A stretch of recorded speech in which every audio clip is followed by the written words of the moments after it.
Namaste everyone. I welcome you all here today. It's so nice to see so many smiling, lovely faces, all interested in yoga, meditation, and these are just instruments, but the main objective is to evolve us further, to become a better human and to evolve into our next version.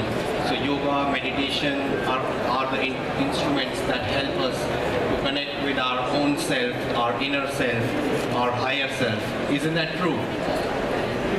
Thank you. I welcome you all here today. You'll be spending the next 30-35 minutes with me, and I'll make sure I give you the best of the wisdom and knowledge that I have acquired, help you experience, and not just give information, but help you experience some of the teachings of yoga and meditation. But before I do that, I want to tell you a little bit about myself. I am Puneet Dikshit. I am the founder of Higher Self Yoga, and I have been helping people across the world to live in connection with their higher self, to live with more love, with more energy, and with more freedom and joy, by helping them to remove the blockages that are present in their energy body, the blockages that are present in their chakras, and the blockages which prevent us from connecting to our higher self. I am the author of 3 books, and I recently published my book Life Force Energy, in which I tell about the different components of life force energy and how you can optimize the experience of your life, the goals you want to achieve, by utilizing the life force energy which is available to all of us in equal amount. And in fact, the life force energy is available to all of us in infinite amount. And the best thing is, there is no charge for it. There are no energy bills to use the life force energy. Isn't that amazing? All we need to do is learn how to tap into the life force energy which the universe is freely giving to us abundantly in infinite amount all the time, free of charge. We just need to know how we can tap into that infinite source of energy and create a beautiful life, the life that we want to live, the life that is aligned with our higher self, with our higher purpose. So today's talk and this session, I want to share with you. This session is about intuition. This session is about intuitive decision making, or in simple terms, this session is about how to make guided decisions, how to make decisions that are in line with our higher self, a higher purpose, so that down the line, after 6 months or a year, we don't realize that, oh, if I had not made this decision. Does that happen to you? So if we can awaken our intuition, and there are practices to awaken the intuition, and we will do some of those practices today, that helps to activate the intuition so that you can take more guided decisions and improve your life choices, improve your life situation, improve your life performance. I want to tell you a little bit about how intuition works. Would that be something you want to learn about? Wonderful. So it's quite simple, and I'm sure once I tell you, you will resonate with it. It comes to left brain and right brain. So it's basically the polarity of the energy that is flowing through us. We have got both masculine and feminine energies that are present in our body. In the Chinese system, it's called as yin and yang. In the yogic tradition, Shiva and Shakti, or in the medical science, you can call it as left brain and right brain. But essentially, whenever we are trying to make a decision, we have the 2 parts of our being that are conflicting. One is the rational side, and one is the emotional side. So whenever you're going to make a decision, You try to weigh the consequences, think if I do this, this will happen, what if I do this will happen. So you are trying to calculate. So that's the rational part of your brain that is operating. And then on the other side, you are also feeling about it emotionally. Oh, if I do this, how will he feel? How would I feel? So that's the emotional side of things that's happening. So every time you're trying to make a decision, we are always conflicting with the rational and the logical mind. Isn't that true?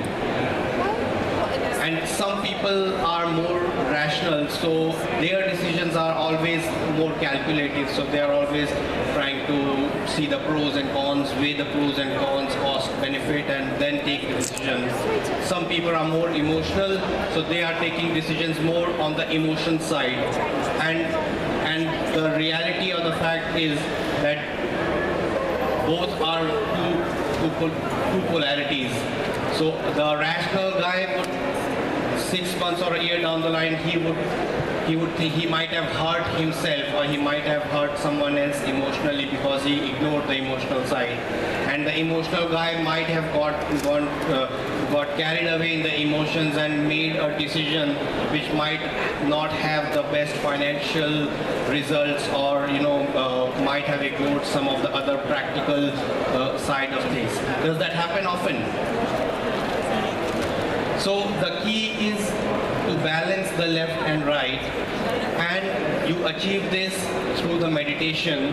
There are meditation techniques which help to achieve this balance of the two energies. And once the two energies are balanced, that's where intuition awakens. Most of the yoga practices, if you see, even the asanas, they are emphasizing on balancing the flow of the prana in the Ida and Pingala nadis, which are the two polar nadis, solar and lunar. And the ultimate objective of most of the yoga systems is to achieve this balance in the flow of energy. As once this balance is achieved, the intuition awakens. And if you take an intuitive decision, that decision, if you logically weigh it, it seems fine. And if you emotionally try to feel about that emotion, it matches the emotions as well. So that is a true intuitive decision, where you just know that this is the right thing to do. This is what you should be doing. And this is the best, the most appropriate choice to make in a particular decision. So intuition comes first, and then the logic and the emotions seem to fall in place, all in the right places. That's what an intuitive decision is. Has anyone experienced intuition before? Yeah, wonderful. It's nothing. Every one of us have been blessed with this faculty. It's just we need to use it more and more to awaken it further and enlighten the path in front of us more and more. The next thing which I want to tell you a little bit about is about the chakras, and there is a particular chakra which is responsible for the intuitive guidance. Would you like to know about that? Wonderful. So very briefly, we have 7 chakras, as you can see here. You can even look at some of the leaflets which I have given. So we have 7 chakras. Chakras are the energy vortices which are responsible for us being alive and breathing. So the pranic energy is flowing through these 7 vortices, and energy of different frequencies enters through the particular chakra. So for example, the Muladhara chakra brings in the energy of safety and security. The Swadhisthana chakra is bringing in the energy of pleasure and joy. Manipura is bringing in the energy of power, courage to achieve your goals. Same way the Anahat chakra is bringing in the energy of unconditional love. And we have a very special chakra, and it is a very high chakra called as the Ajna chakra. If you see the second one from the top, and it is also called as third eye in layman's term. So the Ajna chakra, if you touch between your eyebrows, this is the location of your Ajna chakra, also called as the third eye. So if you all touch between your eyebrows, and if you repeat after me, Ajna. Yes, if you repeat after me, once you repeat, it's like calling the name of a person and that awakens that person. So I'm trying to awaken the chakra for you. So if you touch your middle of your brows and if you repeat after me, Ajna, Ajna, Ajna. Very, very nice. Could you feel some vibrations? So this is the location of the Ajna chakra, which is responsible for the intuitive guidance. And it is it's quite amazing, because if you see, all the chakras are described as lotus flowers of petals. So like Mooladhara chakra has 4 petals, Swadhisthana chakra has 6 petals. The Ajna chakra, very interestingly, has 2 petals. So the 2 petals are kind of energizing the left brain and the right brain. So that's the symbolic of the balance, like the intuition which I was talking about. The Ida and Pingla Nadi, which are the solar and lunar energy channels, they finish at this chakra. So this is the end point of the polarity of the energy, and then it has two petals which should be activated and balanced. So whenever you are working on both the solar and lunar pranic energies, and when they balance, the effect culminates in here, and intuition awakens.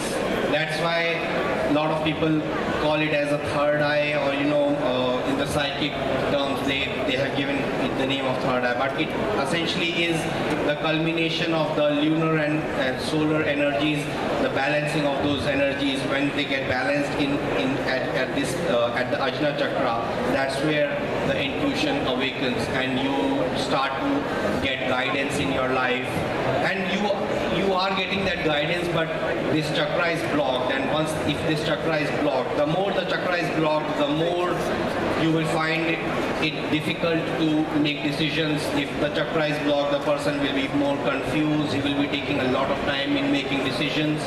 Whereas if it's an open and balanced chakra, then that person is quite easily and effortlessly he will be making intuitive decisions. So this is our GPS system. This is our GPS system, which is given to us by the Almighty. So this is about the theory and the concept. Now let's do some practical exercises to start awakening this chakra. Would you like to do that? Okay, wonderful. So we'll do 2 things. We'll do a breathing exercise that balances the prana in the Ida and Pingla nadis, and then we will do a meditation to activate the chakra and the petals of the chakra. Okay? So let's start with the Nadi Shodhan pranayam to purify this chakra, and you might have done this before. So we use what is called as a Vishnu Mudra. So if you make your right hand like this. Yes, very nice. Yeah. And basically it's also called as alternate nostril breathing, because the Ida and Pingla Nadi are culminating at the end of the nostrils where the Agya chakra is. So when you are taking the prana through the 2 nostrils, ideally it should flow in balance, but for most of the people, either one nostril is active and one is less active. So in this pranayam, we balance the flow of prana through the breathing channel. That helps to balance the energy of the Agya chakra. So we start with closing our left nostril with the fingers. Very nice. And you take a deep breath in with your right nostril open. 1, 2, 3, 4. And then you close both the nostrils and you hold your breath. 1, 2, 3, 4. And then you exhale from your right nostril. 1, 2, 3, 4. Very nice. And now you inhale from your right nostril. 1, 2, 3, 4. And then you close both the nostrils again. 1, 2, 3, 4. And then you exhale from your right nostril. 1, 2, 3, 4. So we do it again. Inhale from your right nostril. 1, 2, 3, 4. Hold your breath, closing both the nostrils. 1, 2, 3, 4. And now you exhale from your right nostril. 1, 2, 3, 4. Inhale from your left nostril. 1, 2, 3, 4. Close both the nostrils. Hold the breath. 1, 2, 3, 4. And now exhale from your right nostril. 1, 2, 3, 4. One more time. Inhale from your right nostril. 1, 2, 3, 4. Hold your breath, closing both the nostrils. 1, 2, 3, 4. Exhale from your left nostril. 1, 2, 3, 4. One more time. Inhale from your left nostril. 1, 2, 3, 4. Hold the breath. 1, 2, 3, 4. And exhale from your right nostril. 1, 2, 3, 4. Very, very nice. You can take a few breaths. Take deep breaths. Stay connected with your breath. And we'll straight away try to go into the meditation. So if you close your eyes, keep your connection with your breath. Connecting with the breath has a direct effect on our mind. It soothes the mind, calms the mind. Very, very nice. And now, if you bring your awareness to your Agya chakra, middle of your eyebrows. Very, very nice. And now visualize a ball of light, indigo blue in color, at the location of the chakra in the middle of your eyebrows. Visualize a ball of light, indigo in color. Very, very nice. Now visualize from this ball of light, two petals are emerging. A left petal and a right petal, indigo in color. Very, very nice. Now you are visualizing, you are connecting with your Agya chakra, ready to activate your intuition. We activate the intuition, we activate the chakra by chanting a Bij mantra for the chakra, and the Bij mantra for the chakra, for the Agya chakra, is the all-powerful Om.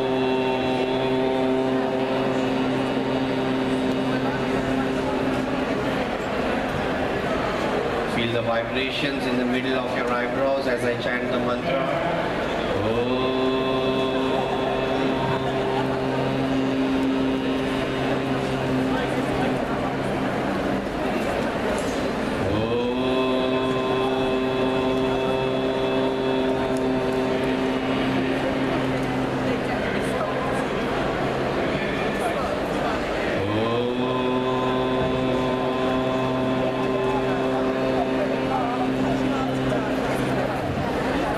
Feel the vibrations in your left petal.